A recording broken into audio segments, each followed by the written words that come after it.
दोस्तों, भगवान श्री कृष्ण से जुड़ी तमाम कहानियां आज भी काफी प्रचलित हैं। आपको पता है कि श्री कृष्ण की नगरी द्वारकापुरी कहाँ है? ये गुजरात के काठियावाड़ क्षेत्र में अरब सागर के द्वीप पर स्थित है। हालांकि इसका ज्यादातर हिस्सा समुद्र में करीब 80 फीट नीचे डूबा हुआ है। द्वारकापुरी का अपना एक धार्मिक, पौराणिक और ऐतिहासिक महत्व है। द्वारकापुरी की खोज के बाद ऐसा पहली बार हुआ है जब आप समुद्र के नीचे जाकर श्री कृष्ण की नगरी देख सकते हैं। हालांकि इसके लिए पहले ट्रेनिंग लेनी होगी, क्योंकि समुद्र में इतनी गहराई तक जाना कोई आसान काम नहीं है। द्वारकापुरी से जुड़ी कई कहानियां सुनाई देती हैं कि कैसे श्री कृष्ण की नगरी समुद्र में डूब गई। द्वारकापुरी के 3 भाग समुद्र में डूबे हुए हैं। द्वारकापुरी के कई दरवाजे हैं। इसका सिर्फ एक हिस्सा ही, जिसे बेट द्वारका कहते हैं, समुद्र में बने टापू पर मौजूद है। इस दरवाजे से जुड़ी एक कहानी है। कहते हैं कि मीराबाई यहाँ श्री कृष्ण से मिलने पहुंची थी। उस वक्त श्री कृष्ण ध्यान में थे। इस पर मीराबाई उनकी मूर्ति में समा गई थी। इसी जगह पर गोमती, कोशावती और चंद्रभागा नदी का संगम है। यहाँ एक बड़ा रहस्य है जिसे आज तक कोई नहीं समझ पाया। यहाँ पांडवों के 5 कुएं हैं। चारों ओर समुद्र का पानी खारा है, लेकिन कुएं का पानी मीठा है। श्री कृष्ण ने जब मथुरा नगरी छोड़ी थी तो उन्होंने द्वारका को अपना निवास बनाया था। आज से हजारों साल पहले भगवान श्री कृष्ण ने इसे बसाया और यहीं असत्य पर सत्य की विजय करवाई। द्वारका भारत के पश्चिम में समुद्र के किनारे पर बसी है। श्री कृष्ण मथुरा में पैदा हुए, गोकुल में पले, पर राज उन्होंने द्वारका में किया। यहीं बैठकर उन्होंने सारे देश की बागडोर अपने हाथ में संभाली। पांडवों को सहारा दिया। धर्म और अधर्म की लड़ाई में धर्म की जीत करवाई। इस स्थान का धार्मिक महत्व तो है ही, रहस्य भी कम नहीं है। बेशक द्वारकापुरी अब पूरी तरह से खंडित हो चुकी है, लेकिन इसके अवशेषों को देखने का उत्साह हमेशा लोगों में रहा है। द्वारकापुरी समुद्र में 60 से 80 फीट नीचे है। यहाँ स्कूबा डाइविंग के जरिए पहुंचा जा सकता है। समुद्र के नीचे महाभारत कालीन इस रहस्यमयी दुनिया को देखना है तो पहले स्कूबा डाइविंग की ट्रेनिंग लेनी होती है। वैसे समुद्र के नीचे जाने की हिम्मत भी होनी चाहिए। अंडर वाटर यात्रा का अपना एक अलग रोमांच होता है, लेकिन जब ये यात्रा किसी पौराणिक जगह से जुड़ी हो तो रोमांच दोगुना हो जाता है। द्वारकापुरी के अवशेष अब भी समुद्र के नीचे मौजूद हैं। इनमें विशाल प्रतिमाओं के अवशेष, जंगली जानवरों की आकृतियां, बड़े बड़े द्वार और स्तंभ शामिल हैं। द्वारकापुरी भारत के 7 प्राचीन शहरों में शुमार हैं।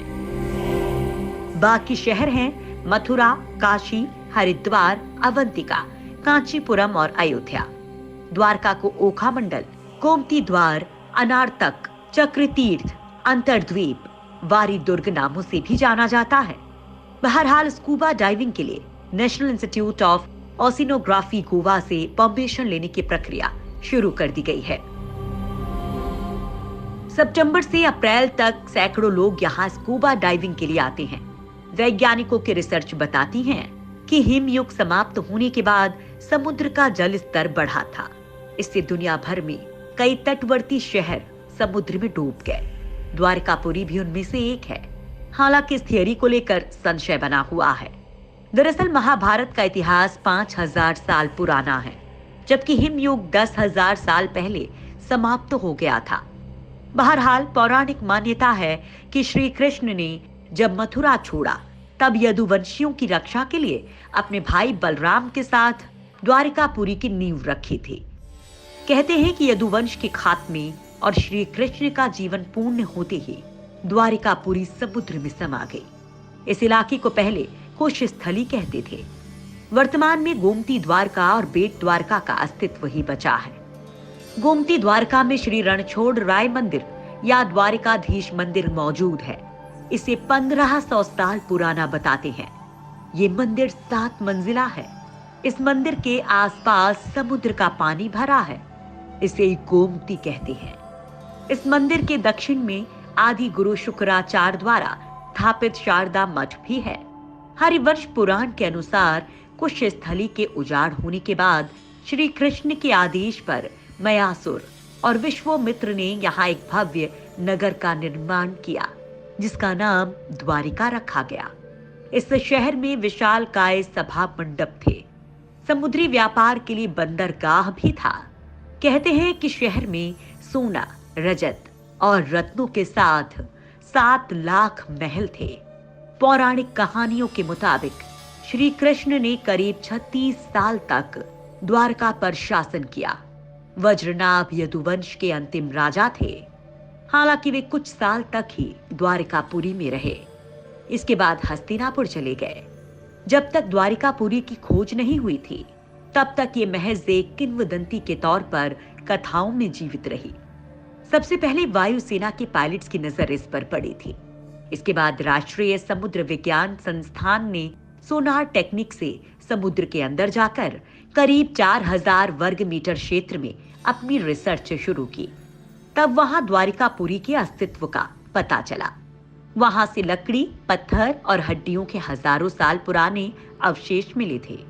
माना जाता है कि ये अवशेष महाभारत कालीन हो सकते हैं। कहते हैं कि धृतराष्ट्र की पत्नी गांधारी और ऋषि दुर्वासा ने यदुवंश के नष्ट होने का श्राप दिया था। एक मान्यता है कि द्वारिकापुरी एक नहीं 6 बार समुद्र में डूबी। वर्तमान में जिस द्वारिकापुरी का अस्तित्व मिलता है वो 7वां शहर है।